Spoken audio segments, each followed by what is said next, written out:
Assalamualaikum warahmatullahi wabarakatuh. Bismillahirrahmanirrahim. Alhamdulillahirabbil alamin. Assalatu wassalamu ala asyrafil anbiya'i wal mursalin sayyidina wa maulana Muhammadin wa ala alihi wa sahbihi wa barik wa sallim ajma'in, amma ba'du. Teman-teman sekalian yang dirahmati Allah, insyaallah pada kesempatan kali ini saya akan mereview sebuah buku yang berjudul Seni Mencetak Anak Hebat. Kunci Sukses Mendidik Anak ala Nabi Sallallahu Alaihi Wasallam, yang ditulis oleh dua orang penulis, yaitu Dr. Adil Syadi dan Dr. Ahmad Mazyad. Buku ini berisikan 97 halaman. Mari langsung saja kita lihat ke daftar isinya. Pada bagian daftar isi, di sini kita bisa lihat teman-teman ya, terdapat beberapa judul inti. Yang pertama, metode Nabi Shallallahu Alaihi Wasallam dalam mendidik anak. Yang kedua, beberapa kesalahan dalam mendidik anak. Yang ketiga, solusi problematika pendidikan anak. Dan yang keempat, 130 tips sukses mendidik anak. Baik, langsung saja kita masuk ke bagian judul yang pertama, yaitu metode Nabi Shallallahu Alaihi Wasallam dalam mendidik anak.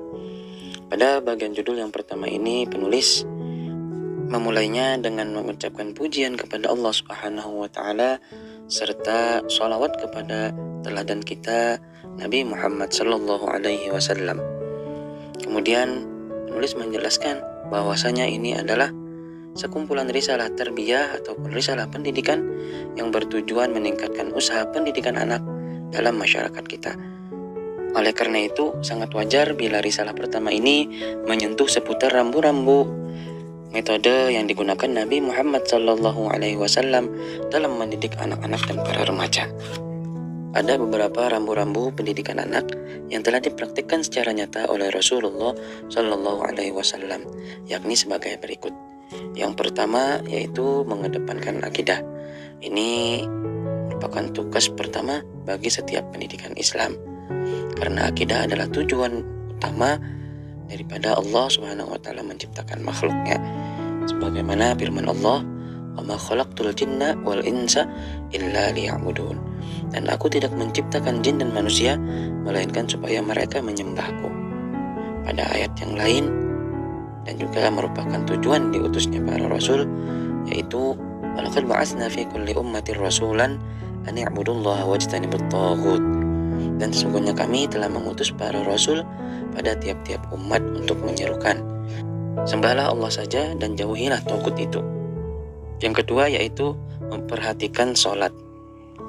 Nabi Shallallahu Alaihi Wasallam bersabda, "Muru auladakum bis-sholati wa hum abna'u sab'i sinina wadribuhum 'alaiha li'ashrin."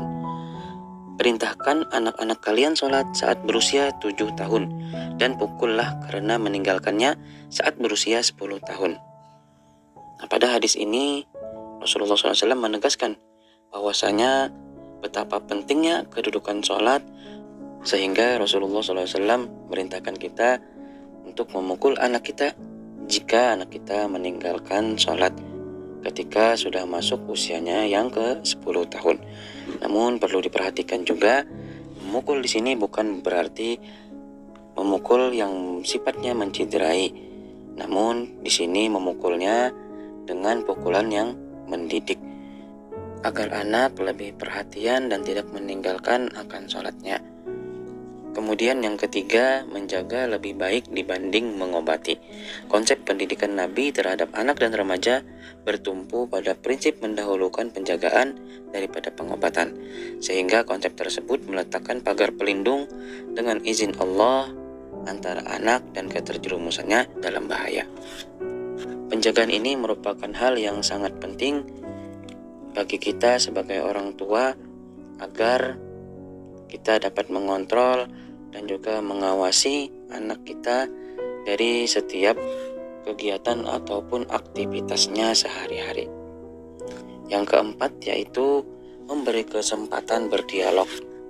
Ini juga merupakan hal yang sangat penting agar kita bisa mengetahui keinginan anak, dan dengan berdialog kita bisa mengetahui problematika yang dihadapi oleh anak kita, sehingga dengan berdialog tersebut tentunya kita bisa mengarahkannya kepada hal-hal yang positif agar anak tidak terjerumus kepada hal-hal yang tidak diinginkan. Selanjutnya yang kelima yaitu evaluasi yang proporsional. Manusia dalam mengevaluasi terbagi menjadi dua kelompok, yakni ekstrim dan pertengahan. Sebagian mereka ada yang memanjakan anak dan tidak mengevaluasi mereka. Inilah sikap meremehkan yang tercela. Sebagian yang lain ada yang kebiasaannya selalu mengevaluasi dalam semua hal, baik yang kecil ataupun yang besar. Inilah tindakan berlebih-lebihan yang tercela. Sedangkan metode Nabi Shallallahu Alaihi Wasallam dalam menyikapi masalah ini bersifat pertengahan. Beliau Shallallahu Alaihi Wasallam mengevaluasi kesalahan anak-anak secara proporsional, tidak berlebih-lebihan dan tidak meremehkan. Bentuk-bentuk evaluasinya juga tidak satu macam saja, namun berbeda-beda sesuai dengan tingkat kesalahan dan bahayanya. Apakah pelakunya terus membandel atau mau bertobat? Apakah ia melakukannya dengan sengaja atau tidak sengaja? Dan hal-hal lainnya yang dipertimbangkan oleh baginda Rasulullah dalam mendidik anak. Yang keenam yaitu menumbuhkan kepercayaan diri.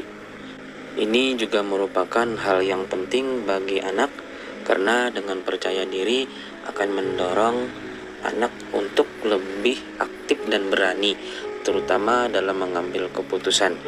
Anak akan lebih mandiri dan juga lebih bertanggung jawab, serta tidak tergantung oleh orang lain.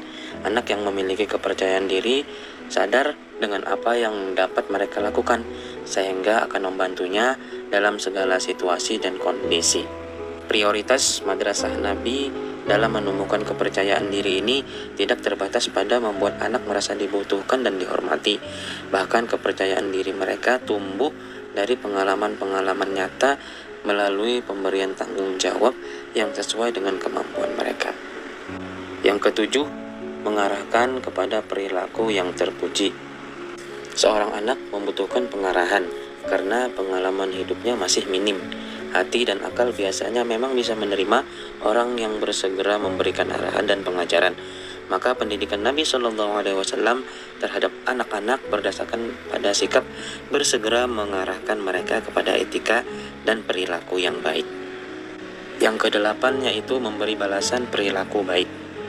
Di samping mengarahkan anak kepada etika dan perilaku yang baik, maka orang tua juga harus memberikan balasan serta memotivasi anak untuk melakukan perbuatan baik dan akhlak terpuji dengan pujian dan doa. Yang kesembilan yaitu membuat mereka merasakan cinta dan kelembutan. Dua hal ini merupakan hal yang sangat penting dalam pembentukan mental dan karakter anak. Yang kesepuluh, bersikap adil di antara anak-anak. Ini juga merupakan suatu hal yang sangat penting karena anak-anak itu memiliki sensitivitas kuat terhadap sikap membeda-bedakan yang dilakukan oleh kedua orang tuanya. Dan yang terakhir, ke-11, yaitu mendidik dengan teladan. Ini merupakan perkara yang penting sekali jika seorang anak bisa melihat nilai-nilai keutamaan teoritis yang dituntut darinya untuk ia laksanakan bisa teraplikasikan dalam tataran realita oleh tokoh-tokoh yang ia anggap sebagai teladan dari dirinya, terutama yaitu orang tua dan para pendidik. Selanjutnya kita masuki judul yang berikutnya, yaitu beberapa kesalahan dalam mendidik anak. Kesalahan dalam mendidik anak yang pertama yaitu sikap menyepelekan problematika pendidikan. Sebagian orang tua tidak memberikan perhatian yang cukup terhadap pendidikan anak. Mereka justru membiarkan anak-anak mereka tumbuh tanpa rasa tanggung jawab sama sekali.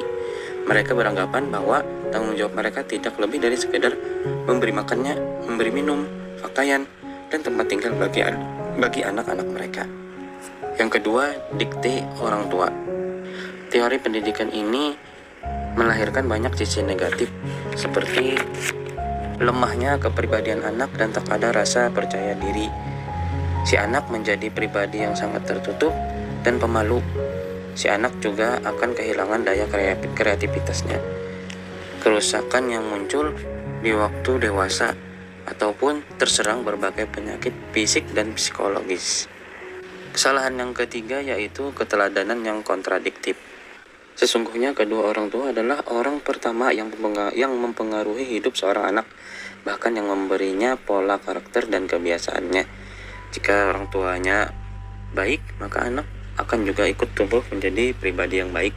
Namun jika sebaliknya, maka kepribadiannya pun akan juga sebaliknya seperti itu. Yang keempat yaitu kebekuan hati. Kewajiban orang tua adalah mengajarkan anak-anak mereka agar memiliki sifat welas asih, lembut dan penyayang. Itulah petunjuk yang diajarkan oleh Nabi SAW dalam memperlakukan anak-anak kecil, bukan dengan sifat yang keras dan terlihat kejam, karena pendidikan keras seperti itu justru meninggalkan berbagai pengaruh kejiwaan yang menyakitkan pada diri anak-anak tersebut, mendorong mereka bersifat keras kepala dan memupuk permusuhan, menghalangi mereka untuk cepat matang secara intelektual.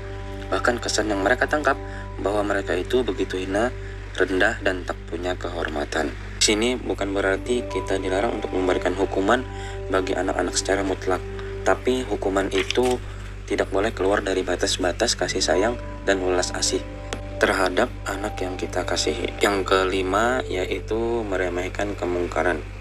Walaupun anak-anak terlihat masih kecil, namun ketika mereka melakukan kesalahan ataupun kemungkaran, maka janganlah dibiarkan. Karena siapapun yang sudah terbiasa melakukan sesuatu yang keliru di masa kecilnya, maka itu akan sulit nantinya melepaskan diri dari kebiasaan itu saat sudah dewasa. Yang keenam, mengabaikan realitas. Di antara kesalahan dalam pendidikan anak yaitu mengabaikan realitas, terlalu fokus pada contoh-contoh klasik tanpa melakukan pembaharuan sesuai dengan tuntutan zaman sekarang. Yang ketujuh, tidak mengakui kekeliruan. Yang kedelapan, egois dalam mengambil keputusan. Yang kesembilan, tidak menghormati privasi. Nah, ini kita harus mengajarkan anak-anak kita untuk menghormati privasi, sehingga mereka menjadi cermat dalam membedakan antara lingkungan hidup pribadi mereka dengan lingkungan hidup orang lain di mana mereka tinggal. Yang ke-10, yang terakhir yaitu isolisasi. Mengisolir anak-anak dari berinteraksi dengan orang-orang dewasa adalah metode yang rusak.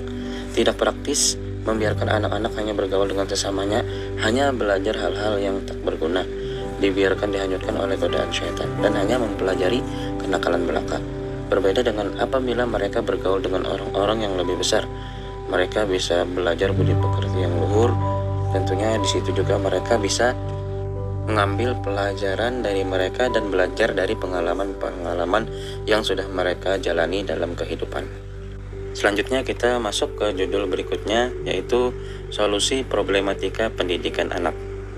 Bagian solusi problematika pendidikan anak di sini ada beberapa problem yang dijelaskan. Nah, yang pertama di sini ada problem berdusta. Yang kedua ada problem mencuri. Yang ketiga ada problem pembangkangan. Yang keempat ada problem permusuhan, dan yang kelima problem minder. Di sini penulis tidak hanya menyajikan tentang penyebab problem itu sendiri, tetapi penulis juga di sini menjelaskan tentang cara penanganannya. Jadi di sini ada poin-poin penyebab problem itu sendiri dan juga ada poin-poin tentang cara penanganannya. Misalnya saja kita ambil satu contoh dari problematika yang disajikan, yaitu problematika berdusta. Nah, adapun penyebab problem ini yaitu antara lain kebiasaan ayah dan ibu berdusta kepada orang lain ataupun kepada si anak itu sendiri. Nah, yang kedua, kebohongan ibu terhadap ayah ataupun ayah terhadap ibu di hadapan anak. Nah, yang ketiga, bisa jadi karena orang tua yang mendorong si anak untuk berdusta. Nah, yang berikutnya, keras dalam memberikan hukuman juga bisa menyebabkan anak berbohong atau berdusta. Nah, terlalu banyak menyaksikan televisi ataupun bergaul dengan anak-anak yang diketahuinya atau terkenal suka berbohong atau suka berdusta. Nah, itu di antara penyebab-penyebab problematika tersebut. Nah, adapun cara penanganannya, yang pertama misalnya seperti konsistensi kedua orang tua terhadap kejujuran. Nah, mendidik dengan teladan termasuk sarana pendidikan yang paling handal. Yang kedua, mengembangkan kepribadian anak dan memberikan kepercayaan dirinya. Nah, penanganan berikutnya yaitu dengan membiasakannya menghadapi permasalahan dengan kejujuran dan tidak lari kepada kebohongan. Terus berikutnya, memacu kejujuran dengan hadiah-hadiah dan tidak memberikan hukuman saat ia mengakui kesalahan, dan seterusnya. Ada beberapa poin-poin cara penanganannya. Jadi di sini penulis tidak hanya menjelaskan tentang penyebabnya, namun juga memberikan solusi dan cara penanganan terhadap anak-anak yang mengalami problematika dalam kehidupannya. Selanjutnya kita masuki bagian judul yang terakhir, yaitu 130 tips sukses mendidik anak. Pada bagian ini penulis berinisiatif untuk memaparkan ringkasan dari berbagai buku yang membahas tentang cara mendidik anak ataupun yang berkaitan dengan hal tersebut. Nah, yang disusun dalam bentuk ide-ide ataupun tips yang bermanfaat, yang tentunya ini merupakan sesuatu yang dibutuhkan oleh orang tua ataupun para pendidik dalam membina dan mendidik anak-anak mereka secara baik. Adapun tips sukses ataupun ide yang dijelaskan oleh penulis di sini dibagi menjadi beberapa poin-poin penting. Yang pertama, tips sukses yang berkaitan dengan masalah akidah. Yang kedua, tips sukses mendidik anak yang berkaitan dengan masalah ibadah. Yang ketiga, tips sukses mendidik anak yang berkaitan dengan akhlak. Yang keempat, tips sukses mendidik anak yang berkaitan dengan masalah perilaku dan etika. Yang kelima, berkaitan dengan masalah pembinaan fisik. Yang keenam, ini berkaitan dengan masalah pembinaan mental. Yang ketujuh, tips sukses tersebut berkaitan dengan masalah pembinaan sosial. Terus berikutnya berkaitan dengan masalah pembinaan kesehatan. Yang berikutnya lagi masalah pengembangan wawasan. Dan yang terakhir ini tips suksesnya berkaitan dengan masalah balasan dan hukuman. Pada bagian terakhir, di bagian koper belakang di sini tertulis, seni mencetak anak hebat, mewujudkan multi kehebatan anak. Anak hebat menjadi dambaan setiap orang tua. Hebat di sini dipandang dari berbagai segi, baik intelijensinya, emosinya, dan lebih-lebih spiritualnya. Keberhasilan orang tua mewujudkan anak hebat sungguh merupakan prestasi unggul yang patut diacungi jempol sebagai ekspresi salut dan bangga. Namun ingat, mendidik anak adalah seni dan keahlian spesifik yang patut dipelajari. Ketidakmampuan orang tua menguasai seni mendidik anak secara baik sesuai dengan tuntunan Al-Quran dan As-Sunnah merupakan awalnya terjadi kegagalan pendidikan anak. Demikian yang dapat saya sampaikan pada kesempatan kali ini untuk review sebuah buku Seni Mencetak Anak Hebat, kunci sukses mendidik anak ala Nabi Sallallahu Alaihi Wasallam. Akhirul kalam, Assalamualaikum warahmatullahi wabarakatuh.